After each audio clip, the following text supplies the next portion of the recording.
Bismillahirrahmanirrahim. Assalamualaikum warahmatullahi wabarakatuh. Alhamdulillahirrabbilalamin. Wassalatu wassalamu ala ashrafil anbiya'i wal mursalin Sayyidina Muhammad wa ala alihi wa sahbihi ajma'in, amma ba'd. Pada kesempatan kali ini, izinkan saya selaku moderator dan sekaligus anggota dari kelompok 5 ingin mempresentasikan makalah yang telah kami buat. Makalah ini berjudul Kaidah Penulisan Kata, Kaidah Penulisan Imbuhan, dan Kaidah Penulisan Gabungan Kata. Sebelumnya, saya ingin memperkenalkan rekan-rekan saya yang telah membantu dalam proses pembuatan makalah ataupun dalam proses menyelesaikan tugas ini. Rekan saya yang pertama adalah saudara Khairul Rijal dengan NIM 20200120029 dan saudari Nurul Fauzia Taufik dengan NIM 20200120033. Baik, untuk mempersingkat waktu, saya persilahkan kepada saudara Khairul Rijal untuk mempresentasikan materi tentang kaidah penulisan kata. Kepadanya saya persilahkan dengan hormat. Bismillahirrahmanirrahim. Assalamualaikum warahmatullahi wabarakatuh. Terima kasih atas kesempatan yang telah diberikan. Di sini saya akan membahas tentang arti pengertian kata. Adapun arti pengertian kata, kata adalah sebuah unsur bahasa yang susunannya terdiri dari kumpulan huruf atau unit yang memiliki sebuah arti sehingga dapat berfungsi untuk membentuk kalimat frasa ataupun klausa. Oke, dan selanjutnya kaidah penulisan kata. 1. Kata dasar ditulis sebagai satu kesatuan. Contohnya seperti baju itu sangat mahal. Dan kedua, kata turunan. Imbuhan ditulis serangkai dengan kata dasarnya. Contohnya seperti memperdebatkan. Bentuk dasar berupa kata atau awalan akhir, maka ditulis secara serangkai dengan kata setelahnya. Contoh, bertepuk tangan. Selanjutnya, bentuk dasar yang berupa gabungan kata mendapat awalan dan akhiran sekaligus, maka unsur gabungan kata itu ditulis serangkai. Contohnya seperti pertanggungjawaban. Jika salah satu unsur gabungan kata hanya dipakai dalam kombinasi dan gabungan, maka kata itu ditulis serangkai. Contohnya seperti mahasiswa. Yang ketiga, kata ulang. Kata ulang ditulis secara berulang dengan menggunakan kata tanda penghubung. Contohnya seperti anak-anak. Terus yang keempat, kata ganti. Kata ganti, ku dan kau ditulis secara serangkai dengan kata selanjutnya. Contohnya, apa yang ku makan, boleh juga kau makan. Ku atau mu dan dannya itu ditulis secara serangkai dengan kata yang mendahuluinya. Contohnya, sepatumu, bajuku, dan tasnya ada di dalam kamar.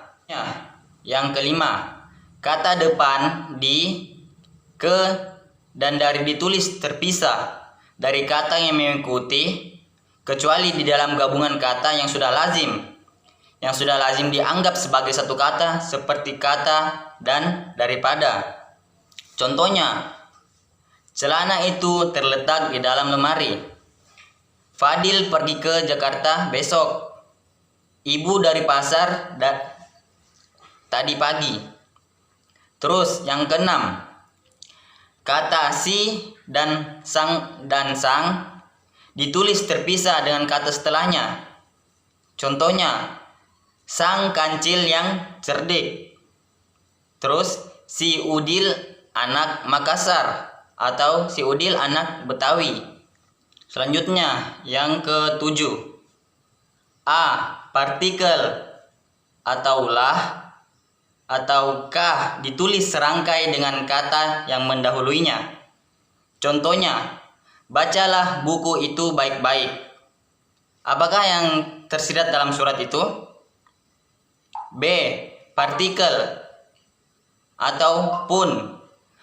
Per ditulis terpisah dari kata yang mendahulunya. Contohnya, apapun yang dimakannya, ia tetap kurus. Kertas itu harganya sebesar Rp5.000 per lembar.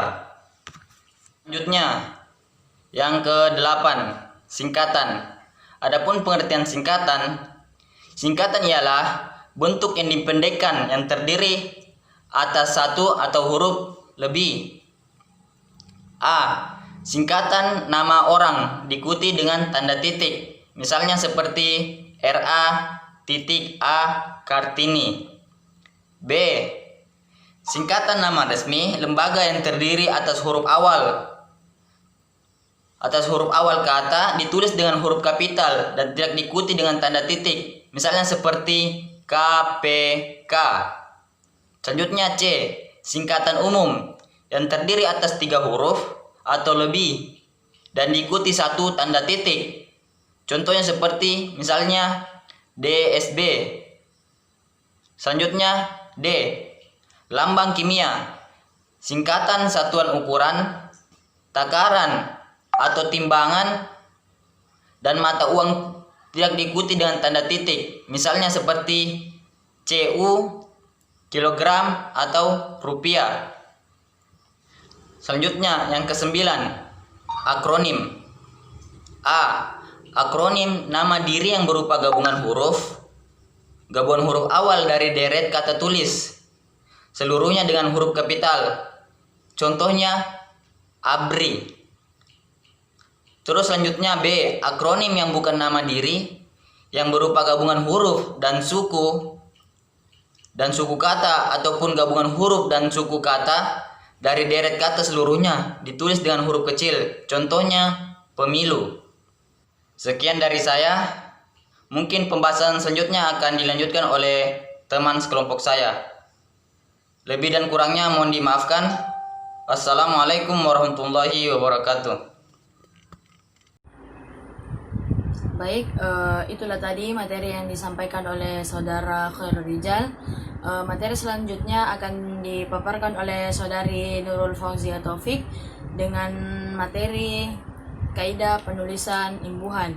Kepada saudari saya persilahkan dengan hormat. Bismillahirrahmanirrahim. Assalamualaikum warahmatullahi wabarakatuh.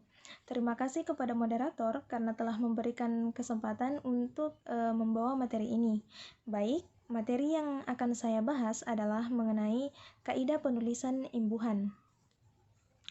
Imbuhan atau biasa disebut dengan afiks adalah suatu bentuk penambahan pada suatu kata. Imbuhan bisa terdapat di awal, di akhir, ataupun di tengah, atau bahkan gabungan dari awalan, akhiran, dan sisipan. Dalam prosesnya, imbuhan ini bisa merubah arti atau makna dari suatu kata dasar. Berikut adalah kaidah penulisan imbuhan. Yang pertama, penulisan imbuhan dilakukan serangkai dengan bentuk kata dasarnya. Contohnya berlari, memperbaiki. Yang kedua, bentuk kata berimbuhan terikat ditulis serangkai dengan kata yang mengikutinya. Contohnya antar kota, proaktif. Yang ketiga, apabila terdapat bentuk terikat yang diikuti kata dengan huruf awal kapital atau singkatan yang berupa huruf kapital, maka dirangkaikan dengan tanda hubung. Contohnya anti Golkar, anti PKI. Apabila terdapat bentuk maha yang diikuti oleh kata turunan serta mengacu pada nama atau sifat Tuhan, maka ditulis terpisah dengan huruf awal kapital. Contohnya Tuhan yang Maha Esa. Kemudian, apabila bentuk maha diikuti kata dasar atau mengacu pada nama atau sifat Tuhan kecuali kata esa, maka ditulis serangkai. Contohnya, Tuhan yang Maha Kaya. Atau bersyukurlah terhadap Tuhan yang Maha Pemberi. Adapun rincian mengenai kaidah penulisan imbuhan adalah sebagai berikut. Yang pertama, prefiks atau imbuhan awalan. Yang pertama, awalan ber. Imbuhan awalan ber mempunyai makna menyatakan perbuatan dalam keadaan, kumpulan, menggunakan, dan memiliki. Contoh, dari kata serta menjadi beserta, dari kata runding menjadi berunding. Kemudian, awalan per mempunyai makna membuat jadi dan menganggap sebagai apa. Selanjutnya, awalan ke yang mempunyai makna kumpulan dan urutan. Contohnya pada kata bilangan, dari kata dua menjadi kedua. Yang bukan bilangan, misalnya dari kata hendak menjadi kehendak.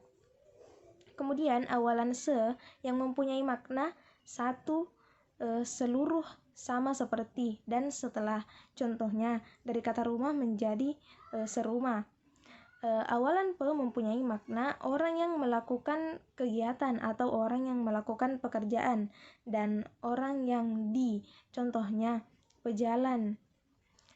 Kemudian awalan pen yang mempunyai makna melakukan perbuatan.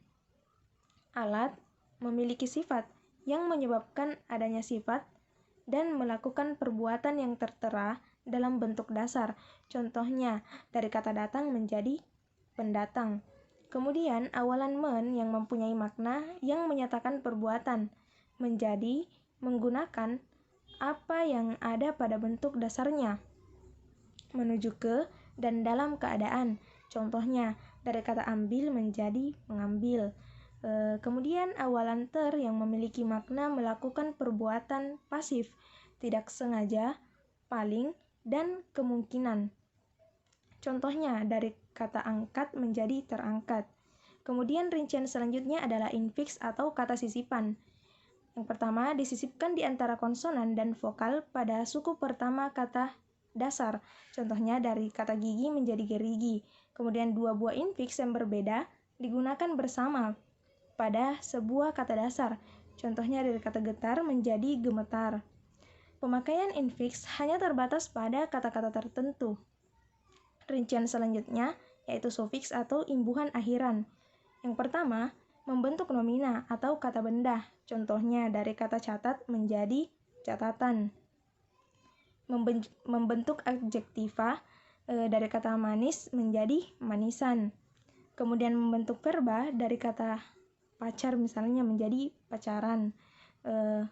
Rincian selanjutnya yaitu konfiks atau gabungan imbuhan. Pertama, ke-an yang mempunyai makna hal berhubungan dengan bentuk dasarnya, dikenai perbuatan pada bentuk dasarnya, dalam keadaan, dan tempat atau daerah, contohnya keracunan. Kemudian per-an, konfiks per-an mempunyai makna hal, hasil, tempat, daerah, dan macam-macam, contohnya perdamaian. Kemudian peng-an, contohnya penghasilan. Rincian selanjutnya yaitu pelesapan imbuhan. Yang pertama, imbuhan me jika bertemu dengan kata-kata tertentu, huruf pertama pada kata tersebut akan hilang. Contohnya dari kata utus menjadi mengutus. Kemudian imbuhan pe yang bertemu kata berhuruf pertama p dan huruf kedua konsonan kata tersebut akan luluh atau lebur. Contohnya dari kata proses menjadi pemrosesan. Mungkin sekian dari materi yang saya bawakan. Terima kasih atas perhatian teman-teman. Assalamualaikum warahmatullahi wabarakatuh. Baik, terima kasih kepada Saudara Nurul Fauzia yang telah memaparkan materinya. Adapun materi selanjutnya adalah tentang kaidah penulisan gabungan kata yang akan dipaparkan oleh saya sendiri. Sebelumnya saya akan menjelaskan terlebih dahulu apa itu gabungan kata. Nah, gabungan kata adalah sebuah kata yang telah melewati proses penggabungan. Artinya antara satu kata telah disandingkan dengan kata yang lainnya atau telah digabungkan. Tujuan dari penggabungan kata itu sendiri untuk menghasilkan sebuah kalimat yang mempunyai makna. Nah, adapun kaidah dalam penulisan gabungan kata. Kaidah yang pertama adalah gabungan kata yang terdiri dari kata majemuk atau kata tersebut mempunyai istilah khusus, maka pada penulisan gabungan kata itu harus ditulis secara terpisah. Contohnya adalah anak kambing. Nah, di sini istilah khususnya adalah kambing. Mengapa demikian? Karena kita kita mengkhususkan istilah kambing karena anak kambing. Kambing ini mempunyai anak. Nah, gitu. Jadi penggabungan kata ini ditulis secara terpisah. Nah, kaidah yang kedua adalah gabungan kata yang berpotensi menimbulkan persepsi atau dapat menimbulkan kesalahpahaman atau dapat menimbulkan kesalahartian di antara orang-orang, itu harus ditulis secara dengan menggunakan tanda penghubung. Contohnya adalah kakak adik tidak sedang berada di rumah.